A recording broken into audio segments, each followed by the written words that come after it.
Hello, everyone, and welcome to the stephenkingcast, one man's musings on the works of Stephen King. And I am here today to just check in. So, first of all, I apologize, guys. It's been over a month since I've released an episode. And for those of you tuning in for the first time, welcome to the Stephen King cast. This is a very long running Stephen King podcast. The initial goal of this podcast was to read each of Stephen King's works in the chronological order of publication and give a deep analysis of each. I did that. And since then, what my focus has been is to examine the endings of the works of Stephen King in order to determine whether or not Stephen King should hold the reputation that he does for not being able to end his books. And it's been a fun exercise because 14 books in so far, I believe is where we left off.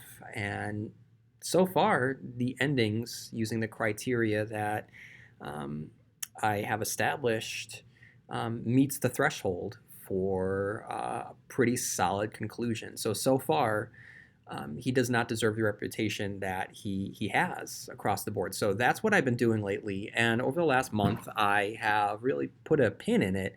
I haven't really put anything out. I've tweeted and done some Facebook stuff. But in terms of the actual podcast, I've been kind of silent. And I don't really have a good explanation why. I'm healthy. Everything is fine.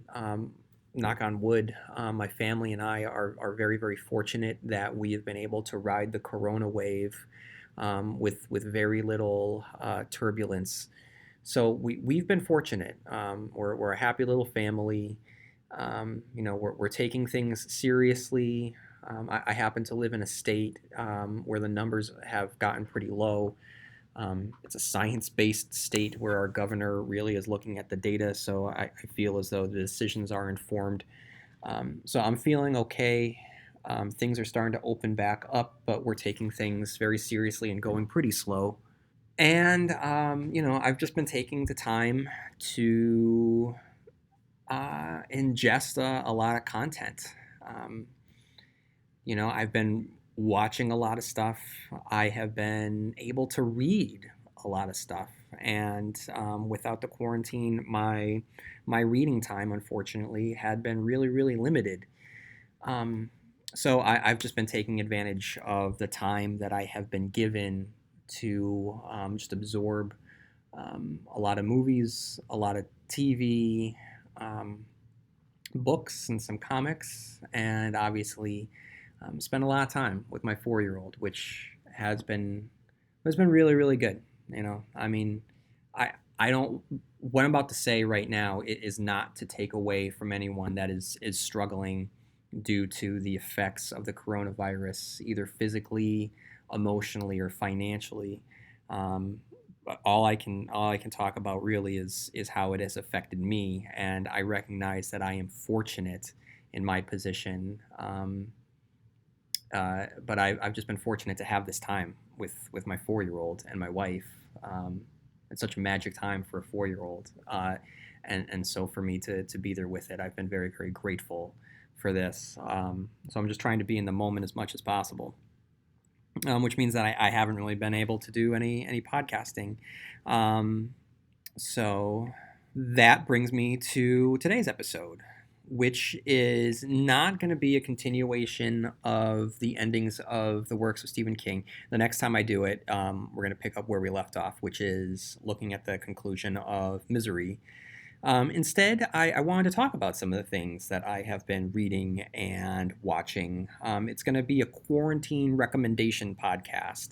So over the years, here and there, I will have talked about, oh, I read this book. You guys should check out this book, or I've watched this. You guys should check out this. And that's all that this is going to be. I'm sorry, I really haven't spoken to anybody in months, and I don't think that my vocal cords are ready to get back to podcasting quite yet. So sorry about that. But what this podcast is going to be is just recommendations across the board. So if you wanted my thoughts on some books, I'm gonna share with you my thoughts on some books and some comic books and some TV.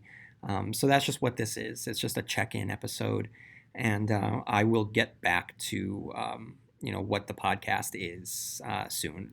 So I just want to make sure that you all know that I'm not going anywhere, and that I am safe and everything is a-okay over in the Constant Reader house. But before we get to that, I'm going to read some emails. And if you have some time on your hands, you want to share your thoughts, please write into stephenkingcast@yahoo.com. So up first, we have Kevin, who writes, CR. A couple of things. First of all, I'm really enjoying your series on King's endings. I never felt like the criticism about his endings has been justified. I think when the ending wasn't great, it was largely because the book wasn't that great to start with, side-eye to the Tommyknockers.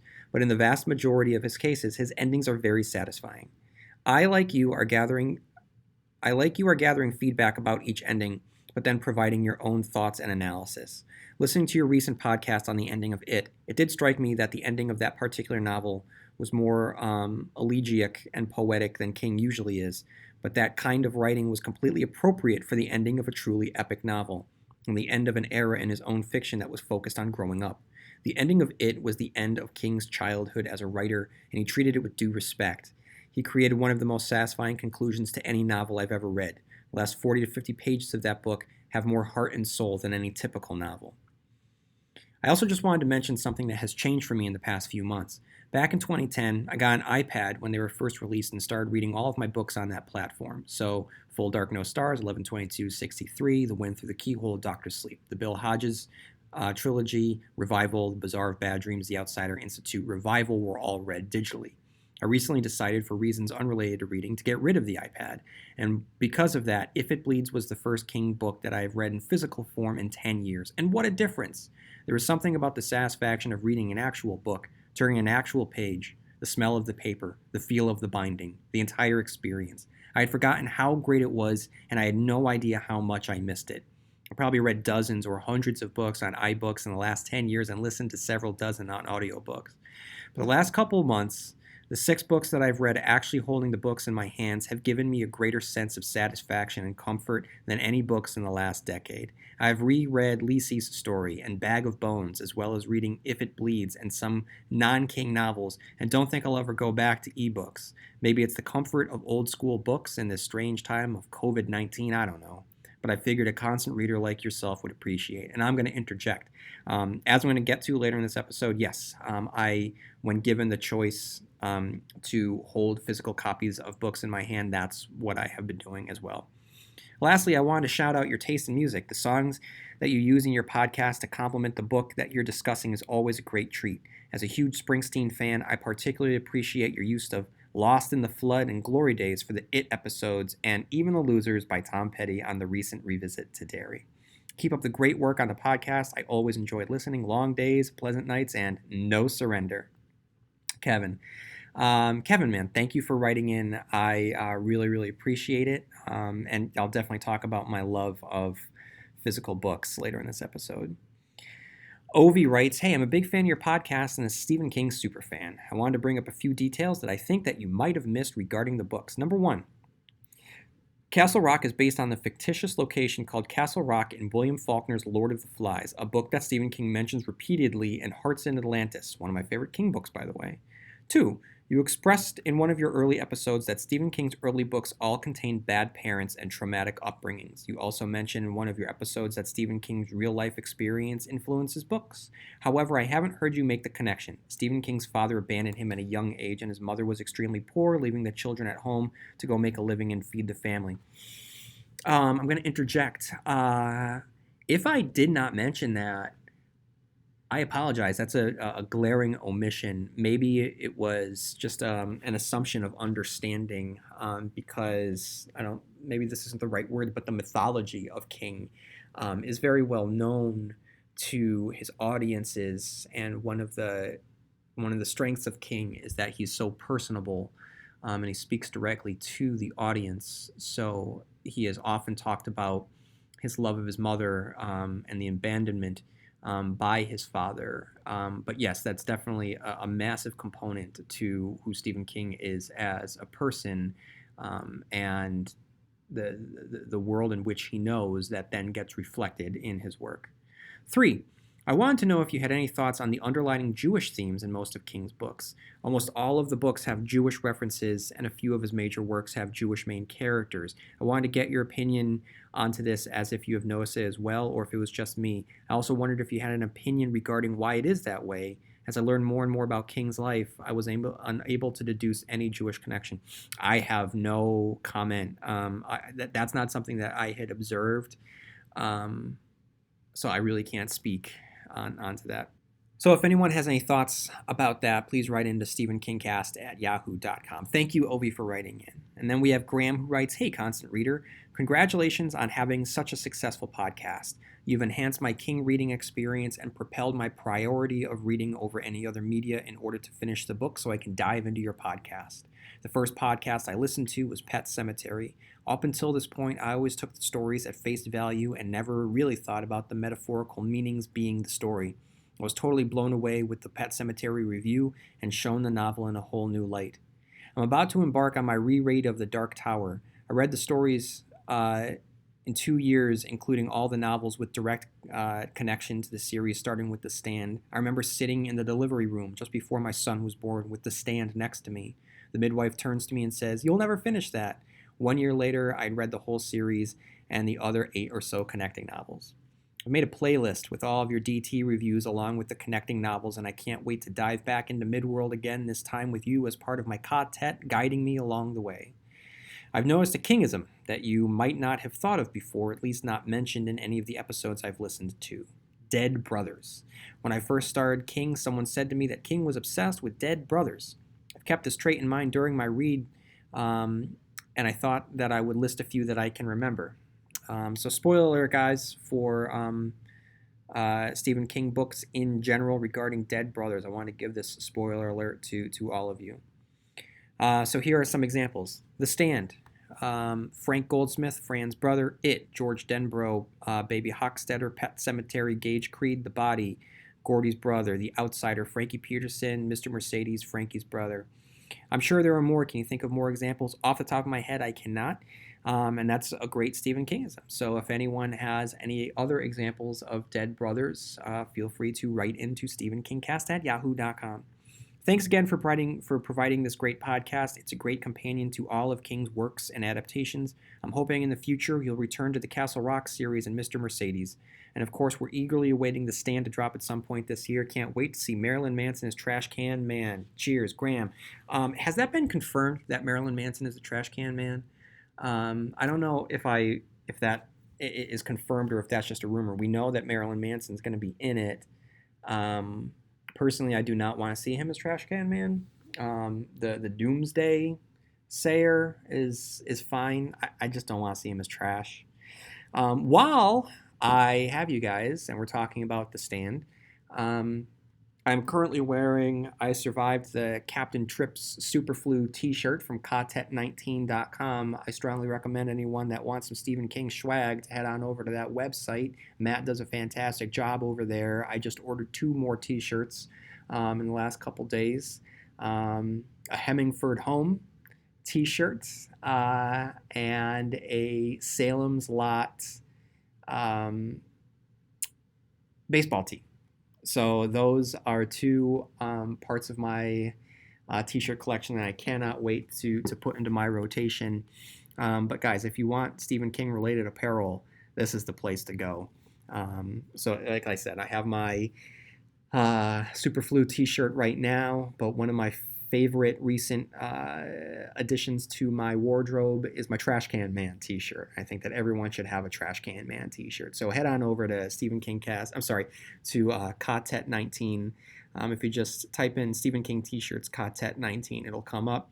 You can buy hats, shirts, bags, masks. I have my Stephen King, based on Stephen King hat on right now, and I'm walking around with my Ka symbol mask. So I'm all King swagged out, and you can be too by heading on over to that website. It's quality stuff. Thanks, Graham, for writing in, by the way. And yes, I will probably add CBS All Access to my list of streaming services I've been thinking about doing that anyway, so my kid and I can watch The Legend of Korra.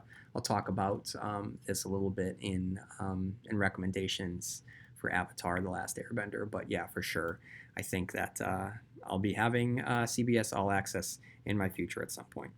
Then Chris writes, "Hello. First, thank you for what you've been doing with Stephen King Cast. I love your clinical analysis of plot, characters, themes, etc., blended with the honest personal reflections of Stephen King's works. I've listened to about half of your episodes, and I am encouraged to read some Stephen King works that I've previously skipped, in part to reflect your analysis. Second, I'm interested in your thoughts on the publication context of certain works and its potential effect on the content of the story. In your analysis of Skeleton Crew's The Raft, and note it as one of your favorite short stories, but that the sex scene struck you as unnecessary and a bit tad unbelievable, with the freezing and terrified characters having just witnessed their friends eaten by an otherworldly floating orb. While I agree with your sentiment in a vacuum, I think that it helps to remember that the story was first published in the racy men's magazine Gallery. I could easily see Mr. King including said sex scene more with an eye towards publication and pleasing the likely audience, and less for the scenes fit into the story itself. I would be interested to hear your thoughts on this and any similar instances in the Kingverse, and might make for another rabbit hole for your podcast as you work back through the catalog. Thanks, Chris. Chris, fantastic observation, one that I never would have thought about in a million years. That yes, the object and goal for publication might influence what the content within the stories themselves, what they look like. It's great. I never would have thought of that, and I don't know how how King went about this. I don't know if he saw that there was a submission for a particular magazine and wrote to that submission, or he was just banging stories out, and once he was done, started sending them out to different places. You know, like when I submit, I tend not to cater to publications. I write when I'm inspired, and then I see if anyone would take the stories that I have written. But every process is different, so I don't know what King did back in the day, but it's a great observation for sure. Okay, so I want to talk about some recommendations. Like I said, the quarantine, being at home, it has allowed me more time to do some reading, and I've recommended some books in some previous episodes, so I'm not really gonna go back on what I've already recommended so far, but I'm going to talk about some of the books that I had not talked about yet. Okay, so the first up that I hadn't talked about yet was Cosmology of Monsters by Sean Hamill. This is a book that I've been floating around for a while, and now that I had some time on my hands, I decided to give it a shot. And what I really liked about this was the conceit. Was that it was the acknowledgement that in the H.P. Lovecraft mythos, that the characters themselves were ciphers. They don't have a lot of personality. They are they're vehicles through which Lovecraft was able to reveal the cosmic horror, and they were the avatars for us to react to something the likes of which the human consciousness was never designed to fully comprehend. What Sean Hamill does is he takes some H.P. Lovecraft mythology and really personalizes it, and so takes it and says, okay, what I'm going to do instead is to showcase a Lovecraftian world and mythology through the most personal and the most intimate and the most human way possible. So what he winds up doing is creating a very intimate, very personal tale of a family that is affected generationally by I don't want to say Lovecraftian creature, because that's going to give you the idea of a tentacled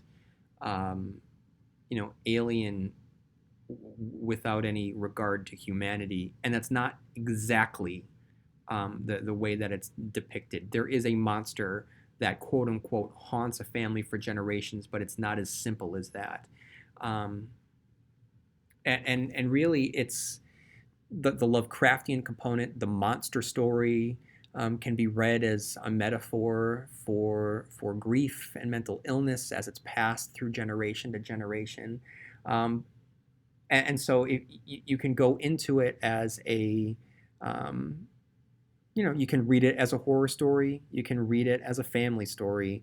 It was just it was something that I was really invested in as I was reading it, and I strongly recommend it. It's a particular flavor that you don't get to taste very often. And I'm wondering what Sean Hamill has in store. I was really engrossed. I couldn't put it down. I really cared about these characters and this particular family. Then I followed that up with My Best Friend's Exorcism by Grady Hendrix. So if you are a fan of Jennifer's Body, then I think that this is for you. There's definitely some Venn diagramming between Jennifer's Body and My Best Friend's Exorcism, uh, and I think that Jennifer's Body. We just passed an anniversary of that movie, and I don't know why, but I don't know if audiences were quite ready for that movie when that came out, because I think that it was actually smarter than a lot of people gave it credit for. And the exploration of female friendships and how difficult our teenage years can be is explored in both that movie and this book. Um, I really enjoyed it. It really takes the idea of an exorcism and a possession, and uses it again as a metaphor for uh, you know changing friendships and quote unquote teenage betrayal in our high school years with lifelong friends, and the pain that that causes, and how we establish new identities for ourselves in our teenage years, and how it can look like we're possessed. And so it takes all these metaphors and it runs it through very straightforward possession, in which, yes, a girl is possessed as a teenager, and what that does to her friend group and family and community. And it takes place in the 1980s. So if you are missing your Stranger Things fix, around this time last year, we were all talking about Stranger Things because Stranger Things season 3 had just dropped. And so if you're missing out on that 80s feel and you want some exorcism, then you can definitely check out My Best Friend's Exorcism by Grady Hendrix. It's fun. The paperback edition is a lot. It just looks like an old beat up VHS copy that you would get in a movie rental place. So yeah, it's definitely worth your time reading. I had a lot of fun with it. I also read The Chill by Scott Carson. I had never read anything by Scott Carson before, and I was very impressed with the character work that he was able to craft in his book. And I'm all for stories about reservoirs drowning local towns. In fact, I had written a short story about something like that once as well. So this had all of the recipes, all of the ingredients for a recipe that I happen to enjoy reading. A mystery, water-based horror, ghosts, um, the woods, small town, um, and sunken villages. So I liked it. I will say this about it: I don't think that it escalated um, as much as I had hoped that it would. Um, there is a level of tension that Scott Carson is able to create, but that tension, for me personally, did not increase. It stayed at a pretty even level throughout the book. Um, So I was sad to see that it didn't shift gears. Um, but if you do want, if you're sitting by a lake or you're sitting by a pool, or you're sitting outside one night, it's a good summer read, though it doesn't take place in the summer. It's definitely because of the content, because it does take place on the water. It's still one of those good books to read during the summer, and I think that it was a pretty solid, well written novel. I started reading Kraken by China Maiville. I don't know how to pronounce the last name. I've been wanting to read this for a while, and I'm not finished with it. I'm not currently reading it. I actually put it down so I could read a couple other books, but I'm very invested in this novel. It I think that would be a good pairing with the Raw Shark texts for me. It does a really good job at thrusting you into a world of cults and wizardry, and secret police forces in London, all revolving around the mysterious disappearance of an Architeuthis ducks. So, for fans of Peter Benchley's The Beast, you'll know that the Architeuthis ducks is the scientific term for a giant squid that happens to be a little baby god that is worshipped, and all the mystical forces in London are converging on this one um, museum employee who is at the heart of this, unbeknownst to him. So it's magical, it's fun, it's funny, it's harrowing. It's got a lot going for it. There's a lot of different types of story that is woven into the DNA of this particular novel that I'm very much enjoying. So that's one to check out as well. I'll give you my full thoughts when I've concluded. Um, but so far, I've really enjoyed it. Um, I just finished Survivor Song. I received it last Tuesday in the mail. It came out last Tuesday. I was really excited about this Survivor Song by Paul Tremblay. A couple years ago, I went on a Tremblay kick when Cabin at the End of the World came out. So I read that, A Head Full of Ghosts, The Disappearance at Devil's Rock. Like I said, Cabin at the End of the World. And was there another one that I might have read? I can't remember. But I very much enjoy his particular. Um, I've used this term a couple times this podcast, flavor.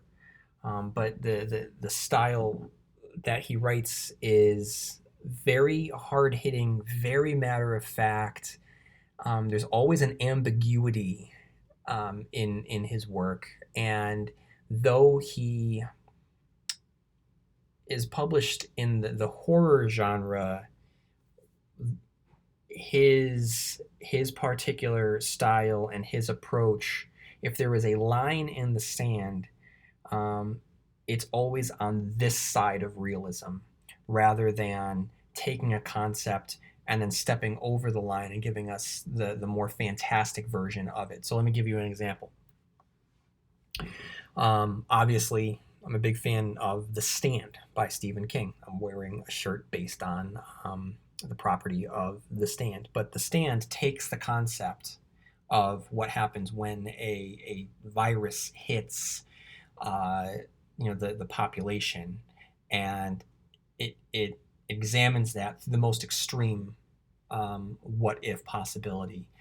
What um, what Paul Tremblay does instead is he examines it, but he dials it back. So it's always firmly in our reality, maybe one step out of what it is right now. So with Survivor Song, don't call it a zombie novel, but what it is a strain of rabies has hit the population, and it affects humans, and it can turn them into what you expect to see out of a like 28 days later. But rather than showing, and maybe this is spoilers, so if you want to go in cold, don't listen to the rest of this review for um, Survivor Song. Um, but rather than giving us the complete end of the world, it shows what an infection looks like um, in a world that does not crumble, that is able to combat it and contain it. And I don't know when this was written. I don't know if this was. I mean, I have to imagine that he wrote this prior to everything that went down this year. But be warned, while reading this book, it hits very close to home. So this is not escapism. This is a doubling down on how our world is with a virus that, um, our virus, it can get us sick and it can kill us. This one will make you go rabid first before killing you. But it starts off with a quarantine. We see social media forums and the lack of logic that goes into those. It shows there's one particular sequence in which right-wing conspiracy theorists get in the way of our main characters trying to get somewhere. So you get a lot of the sociological components that go into a quarantine during a virus that we are seeing and we're living right now, but it does so through a very clear, very well established, very well written conflict, which is a pregnant woman needs to get to a hospital. She's going to give birth any minute, and she's in a quarantined area in Massachusetts. And how is she going to do that when there is a lockdown and the hospitals are being overrun with infected patients? And like I said, so it's not stylized. It is not this fantastical post-apocalyptic wish fulfillment fantasy of the end of the world that we've gotten so many times. This very is a slice of life in in a very, very recognizable real world. And for fans of other Paul Tremblay novels, I'm not going to say what, but you are gifted the return of a couple characters to see where they have been, what they've been up to since the last time that you saw them. I did not expect that. In fact, it actually kind of took me a while to realize that they were the characters that they actually are. So that was nice that there's a Paul Tremblay shared universe out there. So yeah, definitely. That one was hard to put down, but at the same time, because it is so close to home, it was kind of hard to pick up at times as well. I read Final Girls by Riley Sager, and I'm gonna admit that I was disappointed with this one. I have not read anything by Riley Sager prior to this, and I really liked the concept, which is the survivors of the final girls, as you know, is the term that has been given to the final girl in a slasher or horror movie. So I like the idea of these women that had survived incredibly traumatic, violent circumstances coming together, and the mystery around it. But I felt that it didn't fully lean on, speak to, comment on, or play within the tropes of horror movies. I don't think that it was the full execution of the vision as I had thought it would be. So that's my own bias is going into this very quick review of it. I will say that I'm not tooting my own horn too much, but very early on, so as to not kind of flag it for you, but very early on, I figured out the twist. Very, very, very early on. And so everything after that was kind of a slow descent into predictability for me. But I I really wanted to like it. I was really excited to get it. It's been on my list of books to read for a while, but like I said, because it didn't fully embrace the tropes or speak to the themes or the motifs or the conventions of um, slasher movies. And maybe because I wanted more of a supernatural element to it. Again, I'm coming to it very subjectively. I'm not giving you the most objective reviews here. Um, I walked away a little disappointed.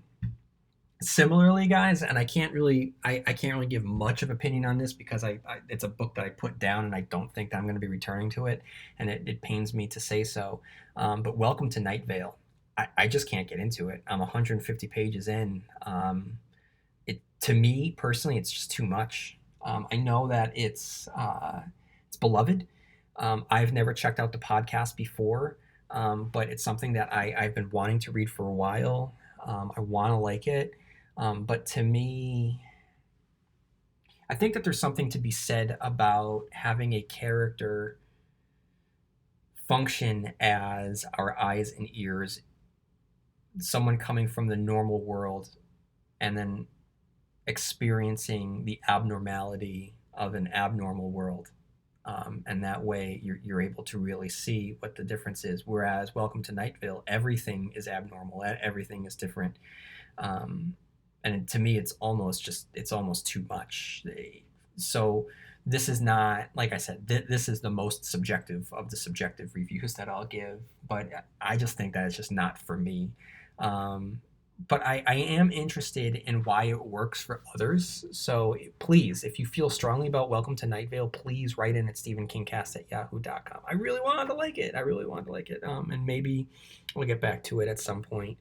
Um, but I was really struggling. It's well written, but I was really struggling. All right, all of this leads me to what I'm claiming to be the book of the summer. I was really excited to get it, um, and I had high hopes for this, and it does not disappoint. I could not put this book down. I devoured it.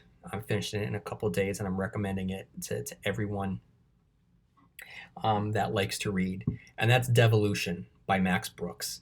Um, if that name is familiar to you, Max had written World War Z.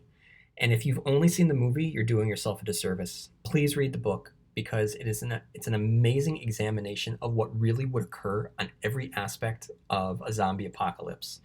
Um, from a um, political standpoint, from a reporter standpoint, from an everyday standpoint, from a military standpoint, from a presidential standpoint, from a wealthy standpoint. It just really, there's no stone unturned in what would happen.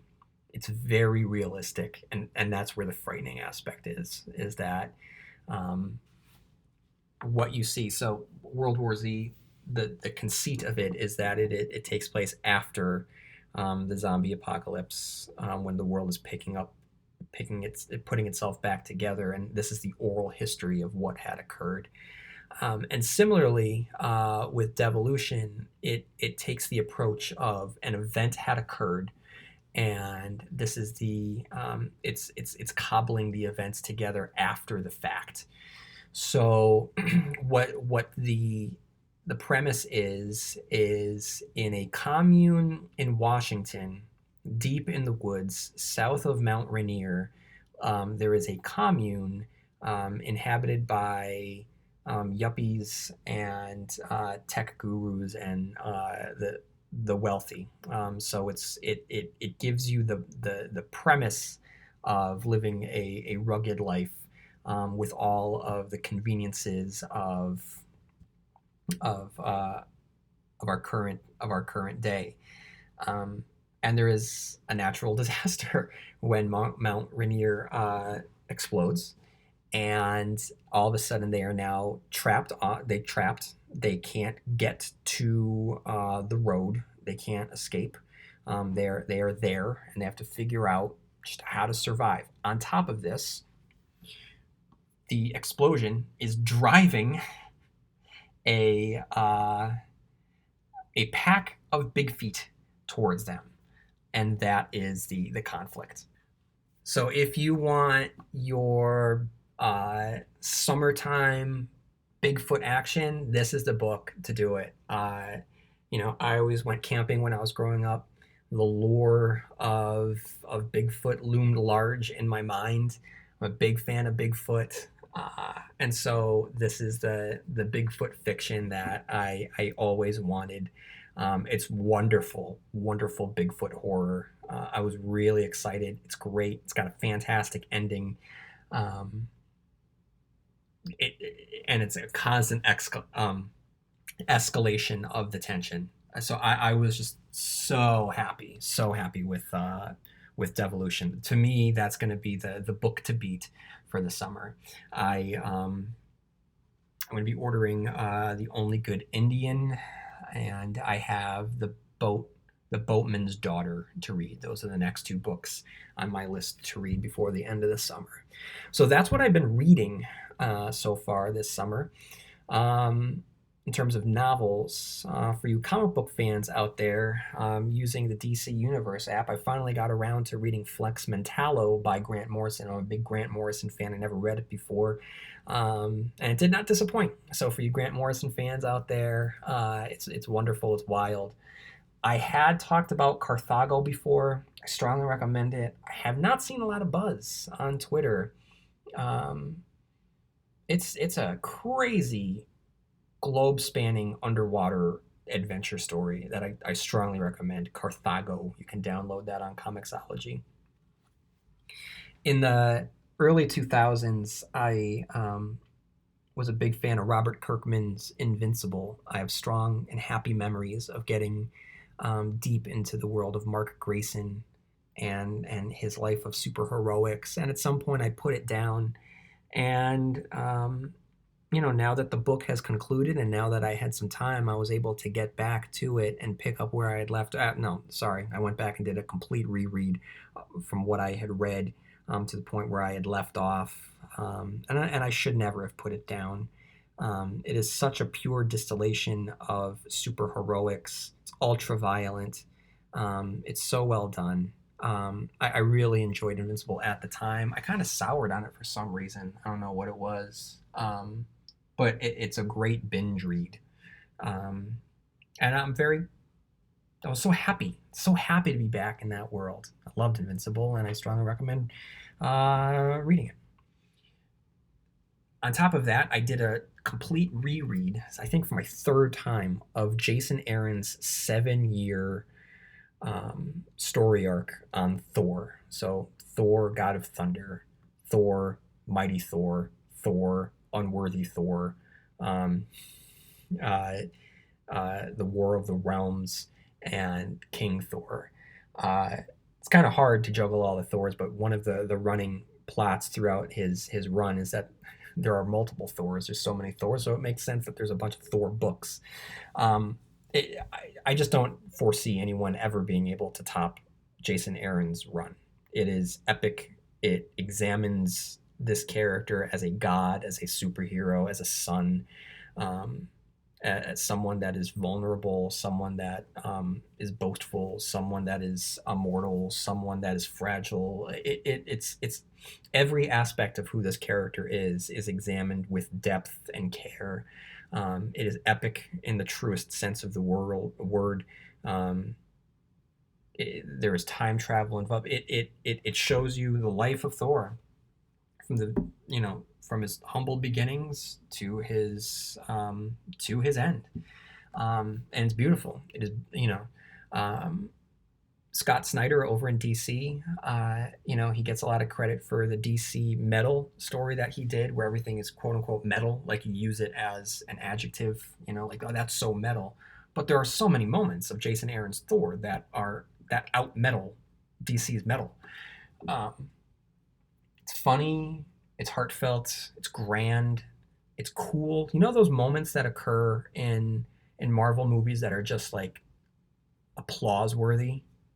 That happens all the time in Jason Aaron's books. So I strongly recommend Jason Aaron's Thor. Last year, when Jonathan Hickman's X-Men books were coming out, I did a reread of his Fantastic Four run, and this year I've gotten back to reading his Avengers and New Avengers leading up to Secret Wars. uh, run. I just put it down today. I just finished, and Jonathan Hickman just operates on a level the likes of which nobody else does. His vision for his stories are so intertwined with each other that he can never just do one book. He has to do two. So he did Fantastic Four and he did Future Foundation. He did, he's doing House of X and Powers of X.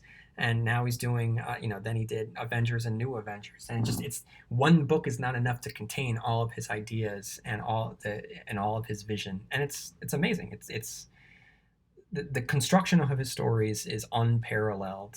And what I love about the Avengers, New Avengers, leading into Secret Wars is that those Secret Wars is a culmination of the Avengers, New Avengers incursion plotline. Really, what it is, it's a backdoor culmination to his work on Fantastic Four. That at the end of the day, nothing else matters except Doom and Reed Richards, and it's so cool. He does such a good job.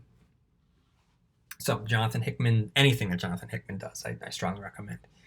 And lately, my obsession at night, after I've put my kid down, has been to play The Last of Us 2. So I'm about 22 hours into that, and I'll give my thoughts when I complete it. I've been staying away online, but there's a lot of thoughts online, and a lot of people don't like it, I guess. Liking it is kind of a weird term to use for what is designed to be a hard-hitting game. It's supposed to be torturous. I mean, the first one was. So I don't know. I mean, it's everything that I wanted it to be. It's gripping. It's harrowing. Um, Incredibly fully realized characters, taking us through a post-apocalyptic, beautifully rendered world. So I mean, I have a sense of why people might be upset at aspects of the game, but I don't know. I mean, that's what fiction is. It's designed to make you feel, and this game has made me feel for sure. So I'm enjoying The Last of Us 2 very, very much.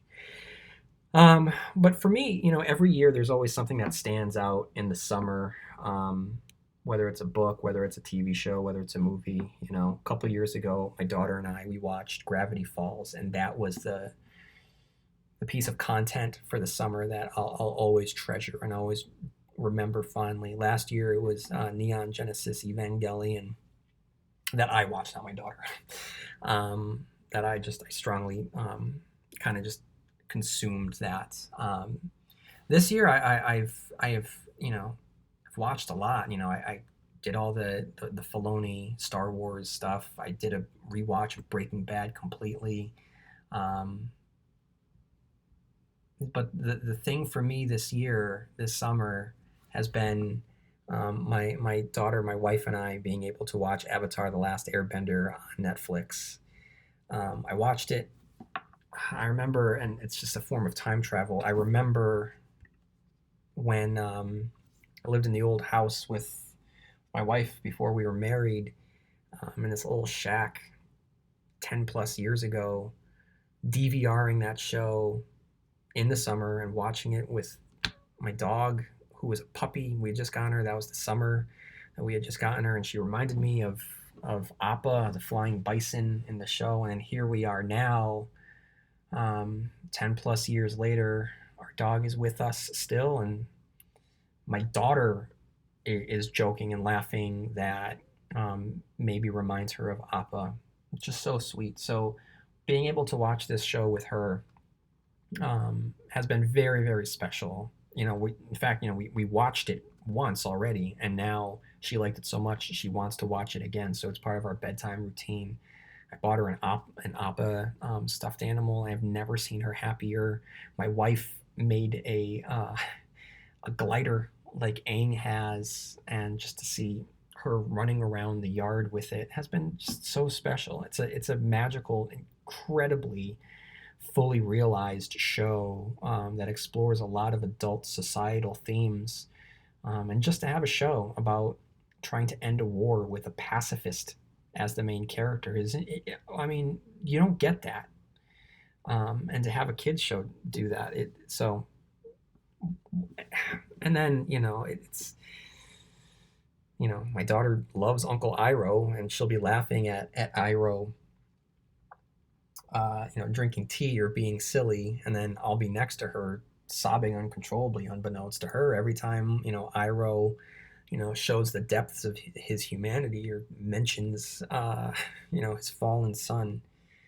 That show has an incredible one-two punch in the tales of Ba Sing Se, especially his Iroh story. And I've been listening to a cover on YouTube of "Leaves from the Vine," the song that Iroh sings while he mourns his son. Um, that's just beautiful. I'll share it on Twitter. It's a piano rendition of "Leaves from the Vine," and it's beautiful. But that episode and the follow up episode to show that shows what happened to Appa and gives us Appa's perspective is just so heartbreaking and so well done. And for anyone that's ever had an animal and lost the animal, it's gonna definitely make you feel. You know, So Avatar: Last Airbender is such an incredible show, and I'm just been very fortunate to be able to watch it with a new perspective and in a new way. And so, like I said earlier, I might get CBS All Access so that we can watch The Legend of Korra together, um, which I would love to do. Okay, guys, thank you for just sticking with me for the last hour as I kind of rambled on at you. But those are some recommendations that I have for you. If you have any recommendations for me, write into stephenkingcast@yahoo.com. And don't worry, I'll be back soon enough with another episode. I'm sorry that it's been so long. I don't like leaving you in the lurch like that. But keep checking the feed. Stay safe. Be careful. Be cautious. Do what you can to minimize the exposure of COVID-19 so that we can all get back to some level of normalcy. And so, just write into stephenkingcast@yahoo.com, or if you have a spare minute on your hand, please head on over to iTunes, leave a review. And if you have some cash that's been sitting in your pocket that you want to spend, head on over to content19.com to buy some Stephen King swag. You won't be disappointed. Trust me. I have a bureau full of this stuff at this point, and I love it. So, guys, that's all I got for this week. May you have long days and pleasant nights, and I'll see you here next week where MOON spells Stephen King Cast.